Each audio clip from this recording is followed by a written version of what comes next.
So what do you say we just pretend it's Taco Tuesday with Alex Tannenbaum from Naco Taco? So you got a wide variety of tacos. I know a lot of restaurants now will have like 1 or 2 tacos on the menu. That's really your thing. So just describe in your own words kind of the style of tacos you're doing and give me an example of kind of the range of the different styles. Sure. So we have 10 different tacos that we currently sell at the moment. And the big thing we do is we go with authentic flavors more than just traditional tacos. Okay. So we make our tortillas from scratch every day. We take dried corn, we soak it overnight and boil it in slaked lime, grind that every day, and that's how we make our tortillas. I think we're the only people in town doing it like that.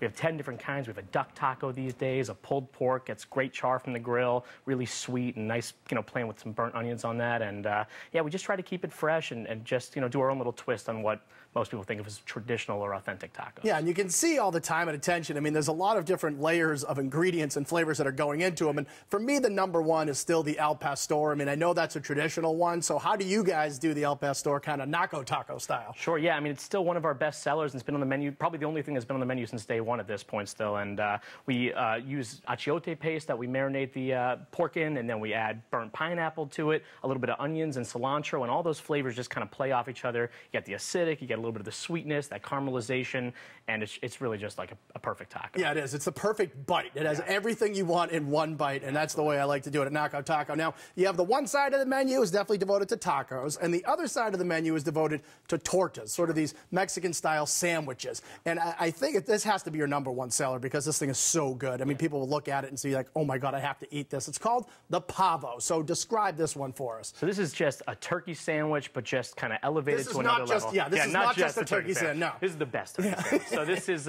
we take turkey thighs and turkey legs and we braise them and we confit them actually in pork fat. Yes. Pull them all apart, press them on the flat top, and we add avocado and chipotle aioli, jalapeno jam. So all those things, just the sweetness and the spicy from the jalapeno, it's really, it's an unreal sandwich, and it's still our best seller at the moment. I am not surprised it's your best seller, although after we highlight this next torta, I'm thinking maybe you'll have another runner-up for the #1 seller. Sure. It's called the cabeza ahogada. Now, this thing is totally over the top. So what is it? So it's an awesome sandwich. It's pulled pork we take from the pork shoulder and the cheek, and we press that down on the griddle, really get some nice color onto it. The sandwiches are all on our house-made bread, so that's really soft and gets a nice color on it from the grill as well.